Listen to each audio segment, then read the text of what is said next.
Halo, selamat datang di Si Paham Taktik, kolaborasi antara Si Paham Bola dan Ruang Taktik yang didukung Indosiar Sports.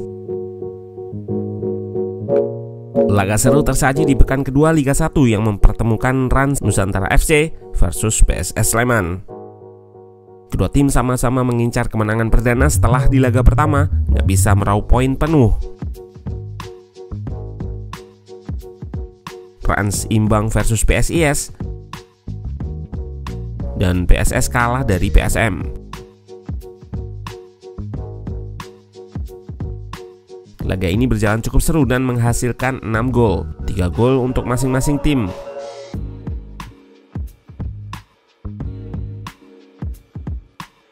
Rans yang lebih banyak menguasai bola dengan 61% ball possession dan sempat unggul 2 gol di babak kedua, gagal meraih poin penuh. Bagaimana jalannya laga dari sisi taktikal? Let's go, kita bahas sama-sama. Rans kembali bermain dengan 3 back seperti di laga perdana melawan PSIS. Gak banyak perubahan dari segi line up, hanya Ihsan yang menggantikan Alvin Tuasalamoni mengisi sektor sayap kanan. Di kubu PSS, Seto Nurdiantoro masih menurunkan formasi yang sama, namun dengan beberapa perubahan pada pemain yang mengisi starting line up, 3 perubahan di lini belakang dan 2 di lini tengah.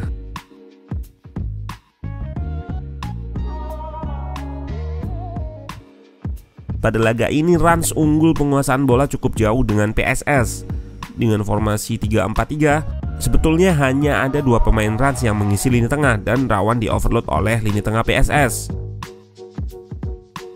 Untuk mengatasi hal tersebut, Rahmat Darmawan menginstruksikan 2 wingernya David Lali dan Ihsanul untuk masuk ke area tengah. Keduanya banyak berperan sebagai outlet progresi dari back Rans.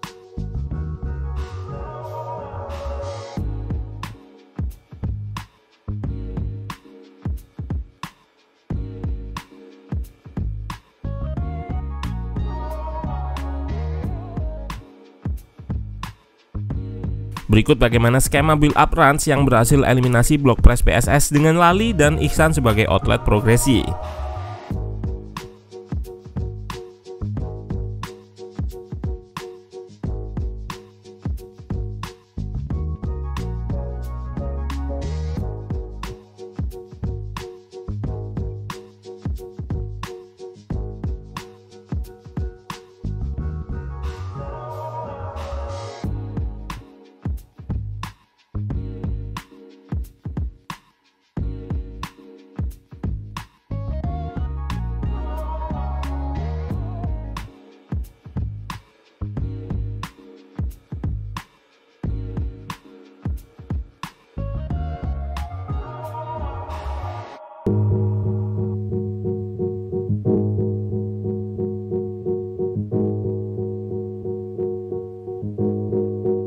Dengan 2 winger yang masuk ke area tengah, sektor sayap akan diisi 2 wingback Rans, Edo dan Adi yang akan memberi opsi kelebaran.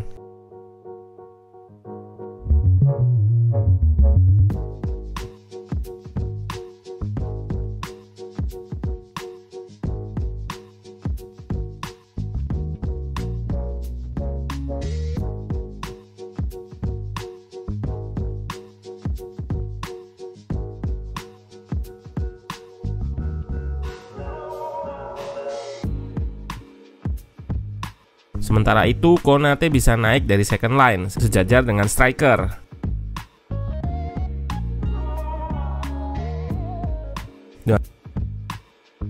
Dan skema di atas maka bisa dilihat bagaimana bentuk Rans saat menyerang. Konate naik sejajar dengan striker, 2 wingback menjaga kelebaran, dan 2 winger berada di area half space.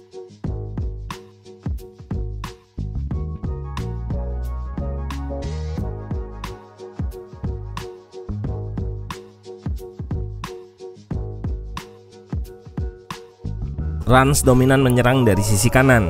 Dari area itu, Adi Setiawan kerap mengirimkan crossing ke kotak penalti.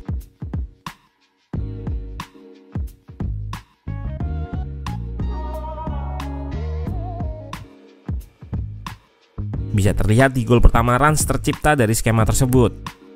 Crossing Adi ke Septian Bagaskara yang berlari di antara dua center back PSS mampu dikonversi menjadi gol.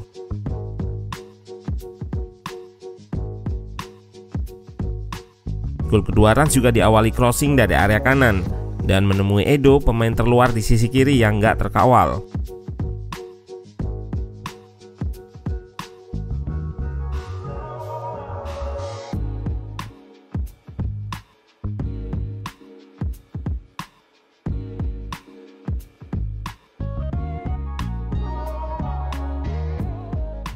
Mengapa PSS cukup kesulitan dalam memainkan possession?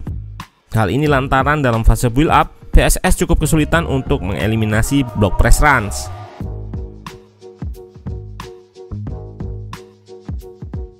Hal ini lantaran Rans menutup dua pivot yang merupakan opsi passing terdekat dari back PSS. Hal ini memaksa tim asuhan Seto Nurdiantoro tersebut untuk melakukan direct ball ke depan yang bisa diantisipasi oleh back Rans. Pun begitu, Seto memainkan dua pergantian jitu. Sempat tertinggal 2 gol di babak kedua, PSS berhasil comeback setelah Seto melakukan beberapa pergantian pemain yang cukup berhasil menghidupkan serangan PSS.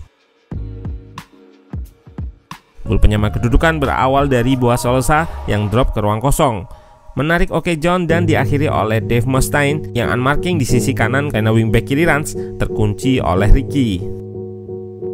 Rans sebetulnya sudah bertahan rapat, namun karena kombinasi 1-2 yang dilakukan Boaz bisa membuat pertahanan sedikit terbuka di sisi sayap. Finishing berkelas dari Dave. Rans adalah tim yang baru menembus Liga 1 dan cukup memainkan taktik yang berbeda dengan 3 backnya. Hal ini cukup menarik karena jadi banyak variasi formasi juga taktik musim ini. Next, kita akan beda sama-sama formasi 3 back di liga kita.